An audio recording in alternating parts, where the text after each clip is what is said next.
Story series part 1. ഇന്ന് ഞാൻ ഒരു ആമയുടെയും ഒരു മുയലിന്റെയും ഒരു വിജയ കഥയെ പറ്റിയാണ് പറയാൻ പോകുന്നത്. ഇത് എല്ലാരും കേട്ട കഥയായിരിക്കും. ഞാൻ വീണ്ടും പറയുന്നത് എന്തിനാന്നായിരിക്കും നിങ്ങൾ ആലോചിക്കുന്നത്. ഈ കഥയില്ലേ കുറെ ആളുകൾ കേട്ട് മറന്നു. നമുക്കവരെ വീണ്ടും ഒന്ന് ഓർമ്മപ്പെടുത്താം. ഇതെല്ലാവരുടെ ജീവിതത്തിലും ഒരു പാഠമാണ്.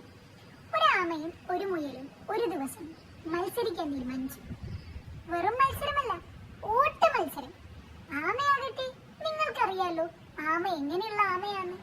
ആമ ഇങ്ങനെ ഇങ്ങനെ ഇങ്ങനെ പോയാ മുയൽ ഇങ്ങനെ ഇങ്ങനെ പോകും. അപ്പം ഒരു ദിവസം ഈ ആമയും മുയലും കാട്ടിലെ ഒരു റണ്ണിംഗ് റേസിന് വേണ്ടി പ്ലാൻ ചെയ്തു. ഇവരാവട്ടെ ഭയങ്കര വെൽ പ്രിപ്പയർഡ് ആയിട്ടാണ് ഇവർ ഈ ഒരു മത്സരിക്കാൻ വേണ്ടി പോകുന്നത്. അങ്ങനെ ഇരിക്കെ ആമ പമ്മി വരുമെന്ന് മുയൽ മനസ്സിലാക്കി. മുയൽ ഒരു പകുതി ദൂരം പോയിട്ട് മുയൽ എന്ത് ചെയ്തു, പകുതി റെസ്റ്റ് എടുക്കാൻ വേണ്ടി ഒന്ന് വിശ്രമിക്കാനിരുന്നു. അപ്പോഴേക്കും ആവട്ടെ ആമ ഈ മുയൽ മണ്ടച്ചാരി കിടന്ന് ഉറങ്ങുമെന്ന് പറഞ്ഞ് ആമ അങ്ങ് നടന്നു പോയി. പക്ഷെ ജയിച്ചതാരാ? ആമ. എനിക്കറിയാവുന്ന കഥ ഇത്രയാണ്. ഞാനിതിൽ എന്തെങ്കിലും പറയാൻ മിസ്സായിട്ടുണ്ടെന്നുണ്ടെങ്കിൽ നിങ്ങൾ കമന്റ് ചെയ്യാൻ മറക്കരുത്. അപ്പോൾ അടുത്ത കഥ കണ്ടുപിടിച്ചിട്ട് പാർട്ട് 2 ഞാൻ വരുന്നതായിരിക്കും.